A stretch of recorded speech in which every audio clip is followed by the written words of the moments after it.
واذكر في الكتاب إسماعيل إنه كان صادق الوعد وكان رسولا نبيا وكان يأمر أهله بالصلاة والزكاة وكان عند ربه مرضيا. سورة مريم. وقال النبي الأمين صلى الله عليه وسلم أنا ابن الذبيحتين. وقال في حديث آخر من كان له ساعة فلم يضحي فلا يأخذ فلا يقربن مصلنا أو كما قال عليه الصلاة والسلام. উপস্থিত মসজিদের সম্মানিত মুসল্লিরা কেরাম, দোতলায় অবস্থানরত শ্রদ্ধাস্পতিনী স্নেহাশিস মা ও ভগ্নীগণ, খুতবার শুরুতে আমরা মহান রবের দরবারে কালিমাতুশ শুকর আদায় করি আলহামদুলিল্লাহ। অগণিত অসংখ্য দরুদ ও সালাম নবী মুহাম্মদ রাসূলুল্লাহ সাল্লাল্লাহু আলাইহি ওয়াসাল্লামের প্রতি। সম্মানিত উপস্থিতি, আজকে আমাদের খুতবা আলোচনার বিষয়বস্তু হলো ইসমাঈল আলাইহিস সালাতু ওয়াস সালাম এর জীবনী এবং তা থেকে শিক্ষা। আমরা সবাই জানি কুরবানির বিষয়টি যে নবীর সাথে ওতপ্রোতভাবে জড়িত, যে নবীর জীবন দেওয়ার মাধ্যমে আমরা কুরবানির বিধান পেয়েছি, সেই নবীর জীবনী সম্পর্কে আমাদের জানার দরকার আছে নাকি নাই? আছে। আমরা সবাই জানি ইসমাঈল আলাইহিস সালাতু ওয়াস সালামের জন্মের কাহিনী, সবাই আমরা অবগত আছি। তার মায়ের নাম ছিল বিবি হাজারা আলাইহিস সালাতু ওয়াস সালাম, তার বাবা ছিলেন ইব্রাহিম আলাইহিস সালাতু ওয়াস সালাম। ৮৬ বছর বয়সে, তার বাবার বয়স যখন ৮৬ বছর, তখন তার জন্ম হয় তার মা হাজারার গর্ভে। এবং তার বয়স অল্পতেই, ছোট্টকালেই, শিশুকালেই তাকে যে বিজন নামক পাহাড়ের পাদদেশে আল্লাহ রাব্বুল আলামিন রেখে আসতে বলেছিলেন, এটাও আমরা সবাই জানি। এবং সেখানেই তিনি, মক্কাতে জন্ম হয়েছিল ফিলিস্তিনে, কিন্তু বড় হয়েছেন কোথায়? মক্কাতে, মক্কা মুকাররমার পাশেই, দুই পাহাড়ের পাদদেশে, দুই পাহাড়ের চাপায়। তো সেখান থেকে তিনি বড় হলেন কিভাবে, এটা আমাদের সকলেরই জানা। এইখানে আমি শুরুতেই তার একটা লকব আছে, এটা আগে আপনাদের সাথে শেয়ার করতে চাই। তার একটি লকব এবং উপাধি হলো জাবিহুল্লাহ। কি বললাম? জাবিহুল্লাহ। জাবিহুল্লাহ মানে হলো আল্লাহর জাবেহ করা ব্যক্তি। তার মানে আল্লাহ যাকে জবাই করতে চেয়েছিলেন, বলেন সুবহানাল্লাহ। যাকে আল্লাহর পক্ষ থেকে জাবিহুল্লাহ বলা হয়, আল্লাহ যাকে এই লকব দিয়েছেন, তিনি কতই না সৌভাগ্যবান আর আল্লাহর কতই না আস্থাভাজন বান্দা, বলেন সুবহানাল্লাহ। এই জন্য বিশ্বনবী মুহাম্মদ রাসূলুল্লাহ সাল্লাল্লাহু আলাইহি ওয়াসাল্লাম বলতেন যে আনা ইবনু যাবিহাতাইন, আমি দুই জাবিহের সন্তান।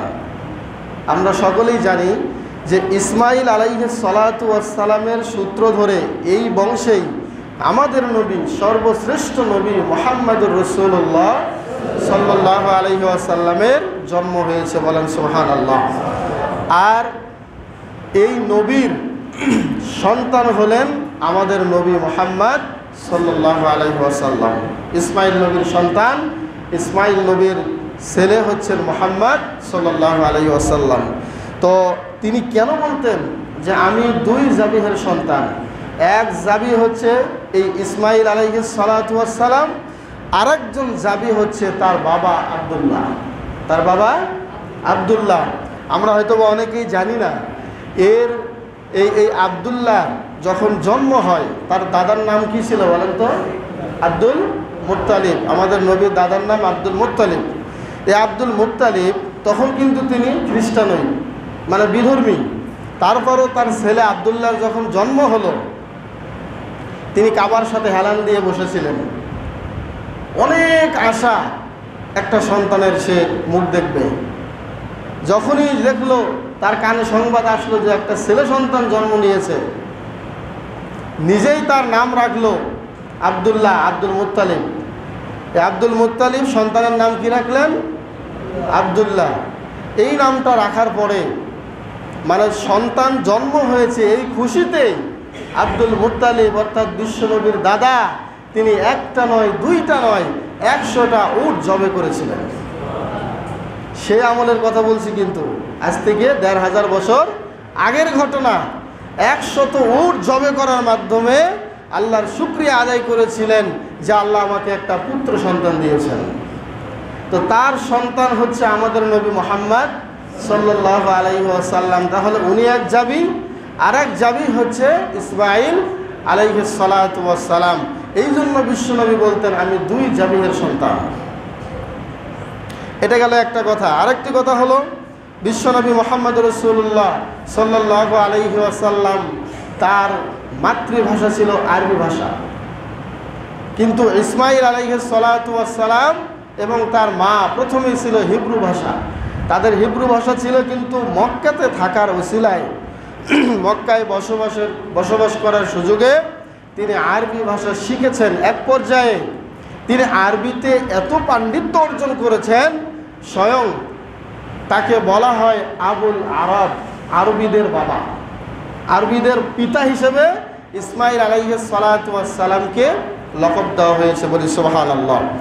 শুধু তাই নয়, আমাদের নবী শুধু ক্ষান্ত নয়, আমাদের নবী থেকে শুরু করে মাত্র 10 থেকে 12 জন নবী এই ইব্রাহিম এবং ইসমাঈলের বংশের নবী, বলেন সুবহানাল্লাহ।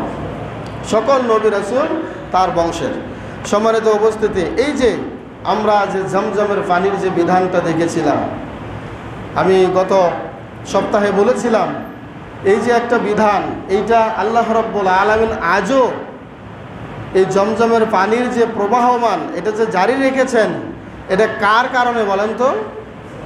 সবাই বলেন, ইসমাঈল আলাইহিস সালাতু ওয়াস সালামের কারণে। দেখেন, আল্লাহ যদি কাউকে দিতে চান তাহলে এভাবেই দেন।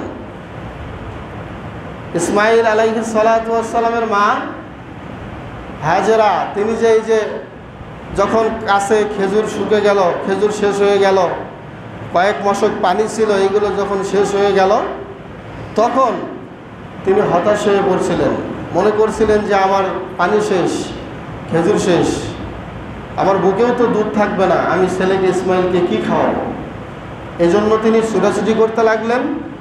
তার পাশেই ছিল একটা উঁচু পাহাড় যেটার নাম সাফা। তিনি সাফারে অনেক কষ্ট করে উঠলেন। যারা গিয়েছেন দেখবেন সাফা পাহাড়টা কিন্তু ওই সময়ের তুলনায় এখন কিছু ছোট হলে কিন্তু ওই সময় অনেক বড় ছিল। সাফা পাহাড়ে উঠলেন, উঠে তিনি দেখলেন পানির কোনো খোঁজ করা যায় কিনা, পাওয়া যায় কিনা। ওখানে ওঠার পরে কোনো পানির সন্ধান পেলেন না।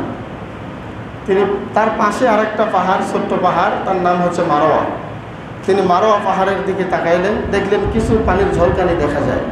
আসলে এটা কিন্তু পানির ঝলকানি নয়, এটা হলো রৌদ্রের তাপে পাথরের উপরে পানির মতো ছলছলে। এটা আশায় তিনি মারোয়া পাহাড়ে গেলেন। ঘটনা আমাদের সবারই জানা। কয়বার গিয়েছিলেন বিবি হাজেরা? 7 বার। সাফা থেকে মারোয়া, মারোয়া থেকে সাফা। আল্লাহ রাব্বুল আলামিন একটা গোপনীয় আওয়াজ দিলেন, একটা অদ্ভুত একটা আওয়াজ দিয়ে বিবি হাজেরাকে নিজের জায়গায় যেতে বললেন। বিবি হাজেরা তাই চলে আসলেন। তিনি বারবার বলছিলেন, কে আওয়াজ করতেছো? আমার পানির দরকার, যদি পানি থাকে আমাকে পানি দিয়ে সহযোগিতা করেন। এই কথাটা উনি বারবার বলতেছিলেন। বিবি হাজেরা আলাইহিস সালাতু ওয়াস সালাম একটু পরেই যখন সন্তানের কাছে আসলেন, আসার সাথে সাথেই তিনি দেখতে পেলেন ইসমাঈল আলাইহিস সালাতু ওয়াস সালামের পায়ের যে মুড়া, এই মুড়ার নিচ থেকে আস্তে আস্তে আস্তে আস্তে পানির ফোয়ারা বের হচ্ছে। আল্লাহ রাব্বুল আলামিন জিবরীল আলাইহিস সালাতু ওয়াস সালামকে সাথে সাথেই পাঠিয়ে দিলেন। আল্লাহ বলতে চাইলেন, বুঝাতে চাইলেন যে জিবরাইল তুমি যাও, দ্রুত চলে যাও, ইসমাঈলের পায়ের জায়গায় তুমিও আঘাত করো। ইসমাঈলের পায়ের আঘাতে আর তোমার পায়ের আঘাতের বিনিময়ে আমি আল্লাহ ওই জায়গার পানি বের করে দেব। জিবরাইল চলে আসলো ইসমাঈল আলাইহিস সালাতু ওয়াস সালামের পদতলে, তিনিও একটু খোঁচা মারলেন। আর যখন পানির ফোয়ারা চলে আসলো, পানির ফোয়ারা চলে আসার পরে বিবি হাজেরা আলাইহিস সালাতু ওয়াস সালাম বলছিলেন ঝমঝম, পানি চতুর্দিকে বেঁধে দিচ্ছিলেন। আর ভাবছিলেন পানি যদি চলে যায় আমি পানি কোথায় পাবো, এই পানি চলে গেলে তো আমি আর পানি পাবো না। এই জন্য বারবার বলছিলেন জামজাম। তার মানে এটা হলো আমরা বাংলাতে যেমন বলি থাম থাম, থেমে যা থেমে যা, তার মানে হলো জামজাম মানে পানি থেমে যাও থেমে যাও, বাহিরের দিকে যেও না। আল্লাহ তার মুখের এই কথাটা, এই হিব্রু ভাষাটা এত পছন্দ করলেন, এই পানির নাম আজীবন রেখে দিলেন জামজাম। সুবহানাল্লাহ। সেই ইসমাইলের কুরবানি আমরা করতে যাচ্ছি, সেই ইসমাইলের নামেই, সেই ইসমাইলের মতোই আমাদের কুরবানি হতে যাচ্ছে। ইসমাইল আলাইহিস সালাতু ওয়াস সালাম কিন্তু বেনামাজি ছিলেন না, ইসমাইল আলাইহিস সালাতু ওয়াস সালাম কিন্তু সুদখোর ছিলেন না, ইসমাইল আলাইহিস সালাতু ওয়াস সালাম কিন্তু ঘুষখোর ছিলেন না। আল্লাহ মাফ করো, এই কথাগুলো তার একনিষ্ঠে বলা মানে তাকে ছোট করা, তাকে খাটো করা, বলেন ঠিক না ঠিক?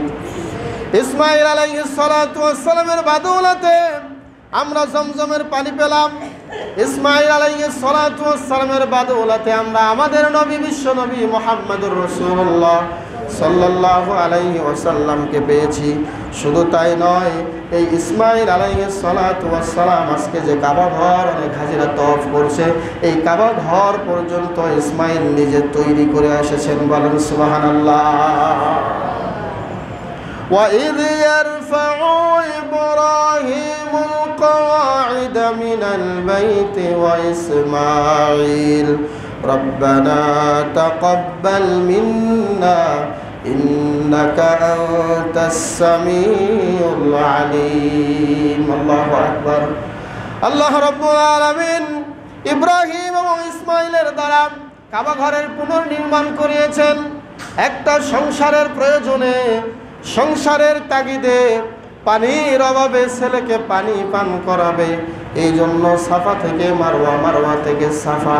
আমার ভাইয়েরা, আমার বোনেরা, একটি জিনিস চিন্তা করেন, আল্লাহর ইবাদতের জন্য সাফা মারওয়াতে দৌড়ায় নাই, আল্লাহর ইবাদতের জন্য সাফা থেকে মারওয়ায় আসে নাই, মারওয়া থেকে সাফাও যায় নাই, আল্লাহ আদেশ করেন নাই।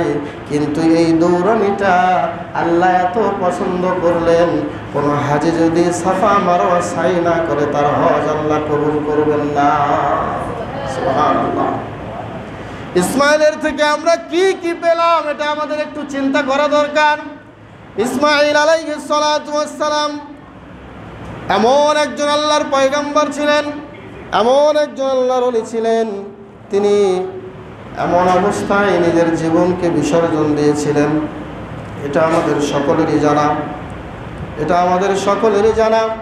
আমরা তাকে এমন অবস্থায় দেখেছি, কোরআনের ভাষায় এমন সন্তান আজকে তো দুনিয়াতে থাকা দূরের কথা, এমন সন্তান জন্ম নিয়েছে কিনা সন্দেহ আছে, কথা বলেন ঠিক কিনা?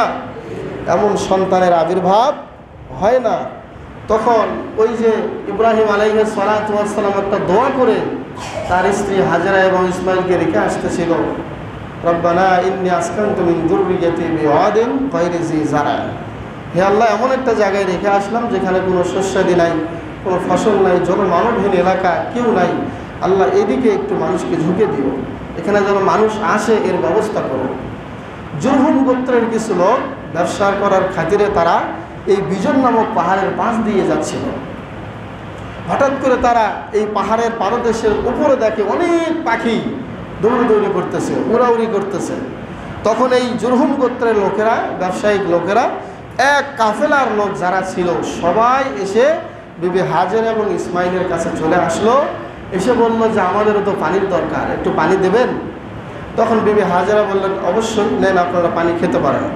পানি এখান থেকে নিচ্ছে তারা গোসল করতেছে, তারা একদিন, 2 দিন, 3 দিন অবস্থান করতেছে। পরবর্তীতে তারা বিবি হাজেরার কাছে বলল যে আমরা আপনার কাছেই থাকতে চাই, আমরা আর কোথাও যাব না, বলেন সুবহানাল্লাহ।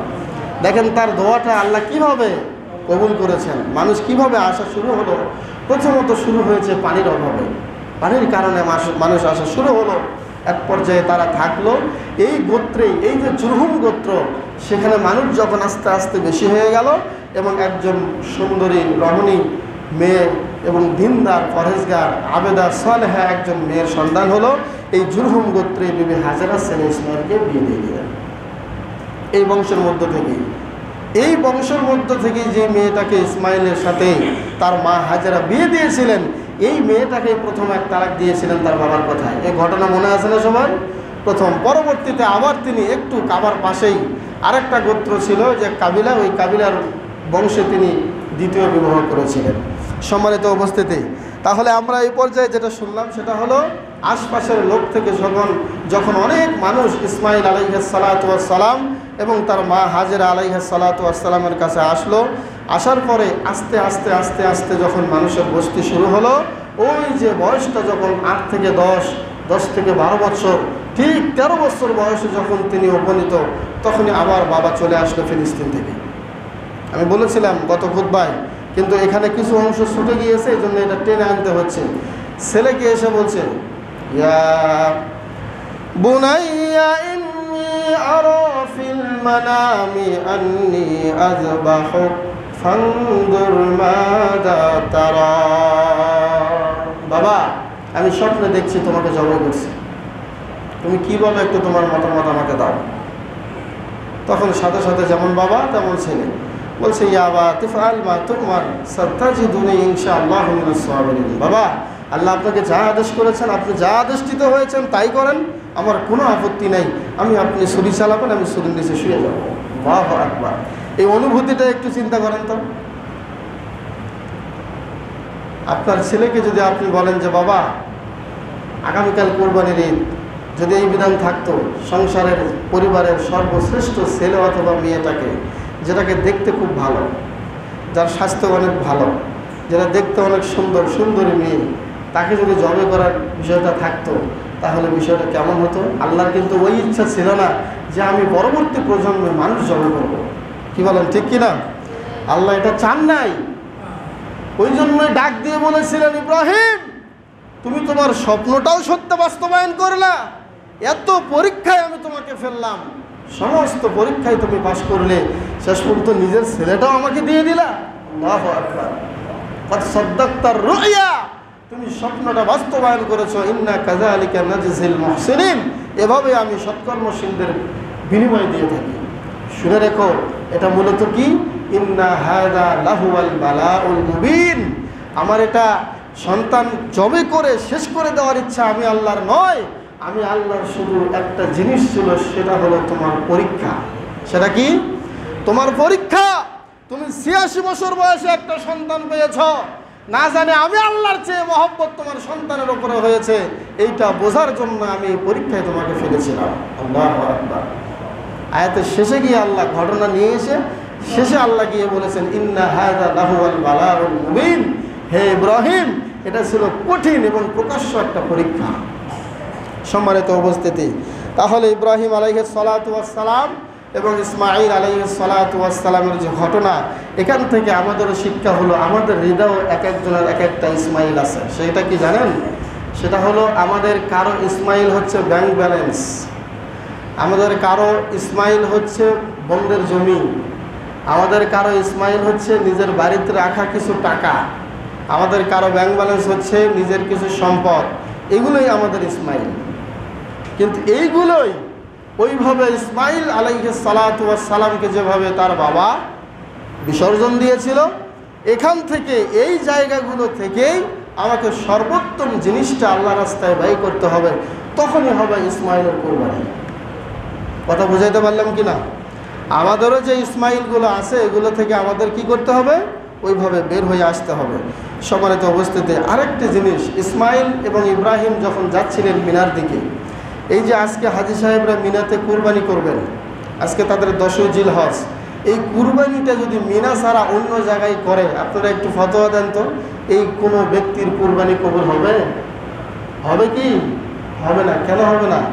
কারণ যেখানে তেখানে যেন তেন কুরবানি করলে আল্লাহ কুরবানি হাজীদের কবুল করবেন না। ওই জায়গাতে গিয়েই কুরবানি দিতে হবে যেই জায়গাতে ইব্রাহিম ইসমাঈলকে নিয়ে গিয়েছিলেন জবে করার জন্য।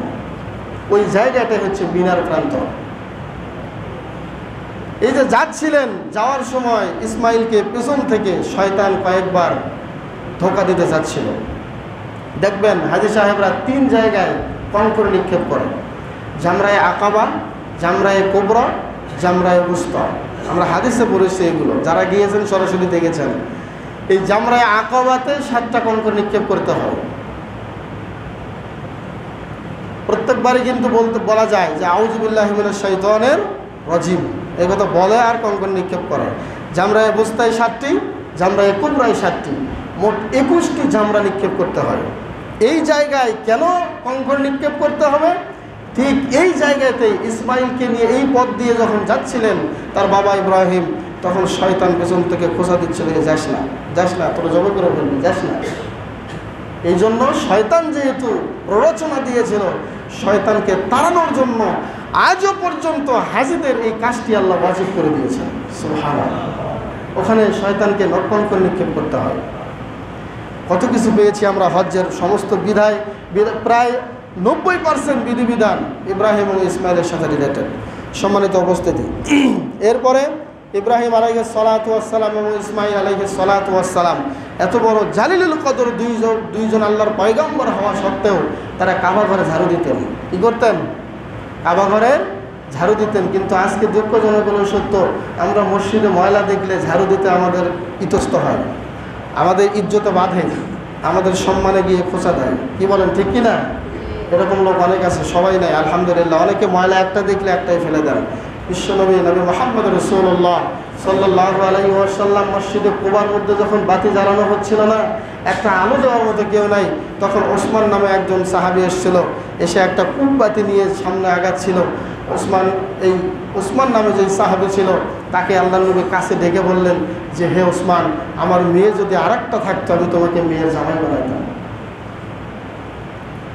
মসজিদ অন্ধকার থাকে, এই অন্ধকারের মসজিদটা তুমি আলোকিত করেছো, এই জন্য তোমার মতো মানুষের আমার দরকার, তোমার মতো আলোকিত মানুষের আমার দরকার। আমার একটা মেয়ে থাকলে আমি তোমার সাথে আমার মেয়েকে জামাই বানাতাম। সুবহানাল্লাহ। সম্মানিত উপস্থিতি, আল্লাহ রাব্বুল আলামিন বলেছেন, ওয়াহিদনা ইলা ইব্রাহিম ওয়া ইসমাঈল আন তুহহিরা বাইতিয়া লিত-তাইফিন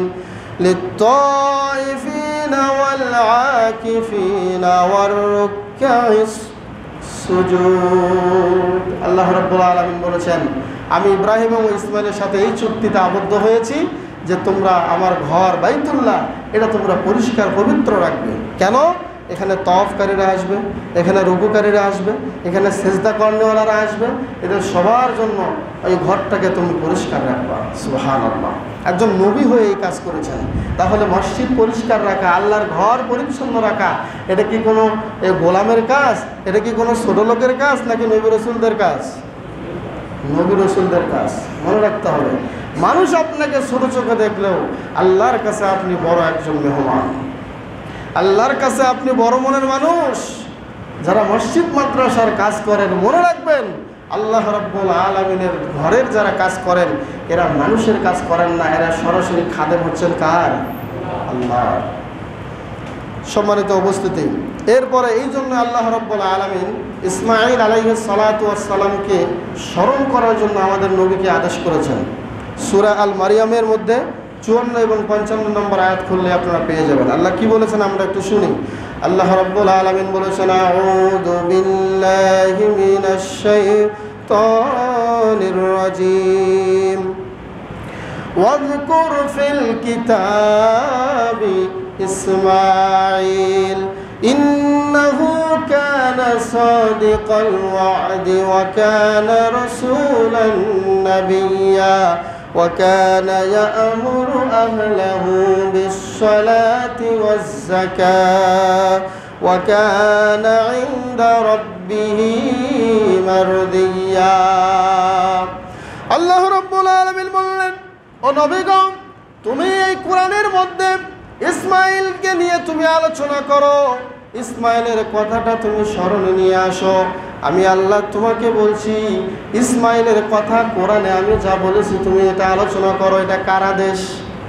আল্লাহর আদেশ। আল্লাহ আমাদের নবীকে বলছে, ও নবী মুহাম্মদ সাল্লাল্লাহু আলাইহি ওয়াসাল্লাম, কোরআনের ভিতরে আমি আল্লাহ ইসমাঈলের বিষয়ে যা বলেছি তুমি তা স্মরণ করো, তা আলোচনা করো।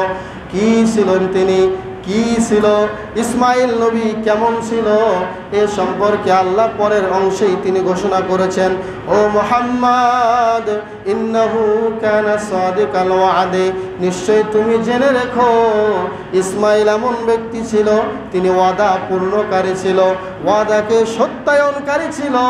জীবনে কোনোদিন ওয়াদা ভঙ্গ করতে হয় এইটা আমার পয়গম্বর ইসমাইল জানতো না। সুবহানাল্লাহ। ওয়াদা দিয়ে যে ওয়াদা খেলাপ করতে হয় এইরকম স্বভাব ইসমাইলের ছিল না। আপনারা সকলেই জানেন, বাবাকে যখন বলেছিল যে বাবা আপনাকে যা আদেশ করেছে আপনি তাই করেন, আমি শুরুর নিচে শুয়ে যাব, আপনারা বলুন তো একবারও কি বাবাকে বলেছিল যে বাবা আমার ভয় লাগতেছে, খবরদার শুয়ে চালায়েন না, বাবা আপনি সহ্য করতে পারবেন না, আমাকে জবে করেন না, এমন কোনো কথা ইসমাইল বলেছিল? বাবা আমাকে নিয়ে যেন না, আমার মা সহ্য করতে পারবে না, আপনিও সহ্য করতে পারবেন না, আমারও ভয় লাগতেছে, এমন কোনো কথা ইসমাইল বলেন নাই। এই জন্য আল্লাহ তার এই সার্টিফিকেটটা দিয়ে দিলেন, ইন্নাহু কানা সাদিকাল ওয়াদি, ইসমাইল ছিল সত্যবাদী এবং ইসমাইল ছিল ওয়াদা পূরণকারী। তার জীবনে ওয়াদা ভঙ্গ করার কোনো রেকর্ড আমি আল্লাহর চোখে পড়ে নাই। সুবহানাল্লাহ। হে নবী তুমি তাকে একটু স্মরণ করো, তাকে একটু তোমার আমলে নিয়ে আসো, তাকে ভুলে যেও না। এরপরে আল্লাহ আরো বলেছেন, ওয়া কানা রাসূলান নাবিয়্যা, তিনি একজন রসুল ছিলেন, তিনি একজন নবীও ছিলেন। সুবহানাল্লাহ। নবী এবং রসুল সাথে দুইটাই দায়িত্ব আল্লাহ তাকে দিয়েছিলেন। এরপরে আল্লাহ রাব্বুল আলামিন আরো বলেছেন সে কি করত, ওয়া কানা ইয়া'মুরু আহলাহু বিস-সালাতি ওয়াজ-যাকাত, নিশ্চয় সে তার আহাল পরিবারকে সালাতের আদেশ করত এবং যাকাতের আদেশ করত। সালাত আদায় করত এবং যাকাত আদায় করত, এই দুইটি কাজ যেন তার পরিবার করে এই আদেশ তিনি তার পরিবারকে দিতেন। প্রিয় ভাইয়েরা আমার, আমরা কুরবানি করতেছি ওই ইসমাইলেরই কুরবানি, কি বলেন ঠিক কিনা? কিন্তু তার সাথে জীবনের সাথে ওতপ্রোতভাবে একটি বিষয় জড়িত, সেটা হচ্ছে সালাত। আমার দুঃখজনক হলেও সত্য, অনেক ব্যক্তি এমনও আছেন অনেক পরিশ্রম করে অর্থ করে হালাল টাকা দিয়ে পশু ক্রয় করেছেন, কিন্তু সমস্যা এক জায়গায়, সেটা হচ্ছে আপনি নামাজ পড়েন না। কথা বোঝেন নাই আমার? আপনার পয়সা হালাল, আপনার ইনকাম হালাল, সবই হালাল, সব কিছুই হালাল, কার হালাল কার হারাম সে নিজেই জানে। কথা বলেন ঠিক কিনা? এখান থেকে একজন সুদখোরকে যতই আমি বলি, একজন ঘুষখোরকে আমি যতই বলি, সে যদি নিজের থেকে না শুধরায়, এখানে কি আমার কিছু করার আছে? কিন্তু আপনি যখন সালাত আদায় করবেন না, তখন আপনার কুরবানি কবুল হওয়া নিয়ে সন্দেহ আছে। অবৈধ পয়সার কুরবানি হওয়ার ব্যাপারে যেমন ডাইরেক্ট আল্লাহ বলেছেন, বিশ্বনবী বলেছেন আল্লাহ পবিত্র, পবিত্রতা ছাড়া আল্লাহ কবুল করবেন না, ঠিক তেমনই কুরবানি যারা দিচ্ছেন তাদের সাথে সালাতের বিষয়টা ওতপ্রোতভাবে জড়িত। সালাত যেমন ফরজ, অবৈধ উপার্জন থেকে বেঁচে থাকাও তেমনই ফরজ। সালাত ফরজ একটা ইবাদত, আমরা আদায় না করতে পারলে তাহলে এই কুরবানি আর ইব্রাহিম ইসমাইলের কুরবানি কি এক হলো? বলেন তো আপনারা, এক হলো না। এত কষ্ট করলাম, এত মাথার ঘাম পায়ে ফেলে পরিশ্রম করে অর্থ উপার্জন করে কুরবানি করে, সেটা যদি শুধু গোশত খাওয়াই হয়, তাহলে এই কুরবানি দিনে কুরবানি না করে অন্য অন্য দিন একটা গরু 10 জনে নিয়ে এসে জব করে খেলেই তো হয়। কারণ অন্য অন্য দিনের পশু জবে আর এই দিনের পশু জবে তো এটা এক নয়। বিশ্বনবী বলেছেন কুরবানির দিনে সর্বোত্তম আমল হচ্ছে, নফল ইবাদতের মধ্যে সর্বোত্তম আমল হচ্ছে পশু জবে করা। এটা আল্লাহ অনেক পছন্দ করেন। এই পশু জবে করা, পশুর রক্তগুলো পড়ে যাবে জমিনে, এর আগে আপনার কুরবানি আল্লাহর দরবারে কবুল হয়ে যাবে। কখন হবে এটা? যখন আপনার আখলাক, যখন আপনার আমল, যখন আপনার সালাত ইসমাইল এবং ইব্রাহিমের সাথে মিলে যাবে, নবীদের সাথে মিলে যাবে, ইসলামের সাথে মিশে যাবে, তখনই আপনি 100% একজন কোরবানি করনেওয়ালা, কুরবানি দেনেওয়ালা, আপনার সওয়াব আল্লাহর কাছে লিখিত হবে। সম্মানিত উপস্থিতি, এরপরে আল্লাহ রাব্বুল আলামিন আরো বলেছেন, শোনো হে মুহাম্মদ, সর্বশেষ তার কথা হলো ওয়া কানা ইনদা রাব্বিহি মারদিয়া। ইসমাইল কেমন ছিল জানো? ইসমাইল আমি আল্লাহর কাছে ছিল সন্তোষভাজন এবং আস্থাভাজন একজন গোলাম। বলেন সুবহানাল্লাহ। আমি আল্লাহ ইসমাইলের উপরে অনেক সন্তুষ্ট হয়েছি।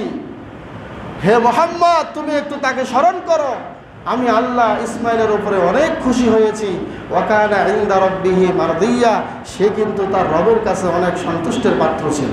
সুবহানাল্লাহ। কে বলছেন এই কথাগুলো? আল্লাহ বলেছেন সূরা মারিয়ামের 54 এবং 55 নম্বর আয়াত। এরপরে তিনি এইভাবেই যখন বড় হলেন, ইসমাইল আলাইহিস সালাতু ওয়াস সালাম এভাবেই বড় হলেন মক্কাতেই। তিনি বড় হতে হতে হতে হতে তিনি যখন নবুয়ত পেয়েছিলেন, নবুয়তের দাওয়াতও তিনি এই মক্কাতেই দিয়েছেন।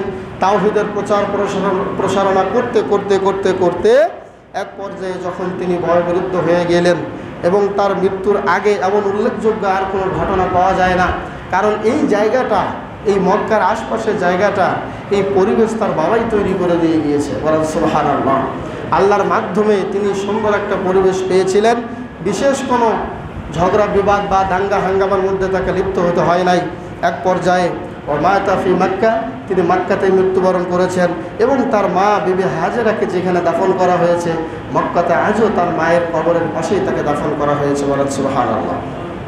প্রিয় উপস্থিতি, এখন আমরা তার জীবনী শেষ করলাম, শিক্ষাটা একটু সংক্ষেপে 1 মিনিটে জেনে নেই। শিক্ষাটা হলো ইসমাইল আলাইহিস সালাতু ওয়াস সালাম ছিলেন, 1 নম্বর শিক্ষা, ইসমাইল আলাইহিস সালাতু ওয়াস সালাম ছিলেন আদর্শ সন্তানের উজ্জ্বল প্রতীক।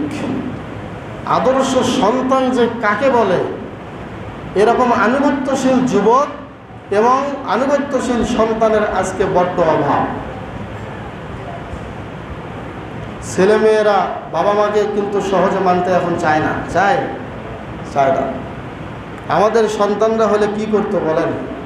এইরকম একটা বিধান যদি পালন করতে যাইতাম, কল্পনাই করা যায় না যে কী যে অবস্থা হইত।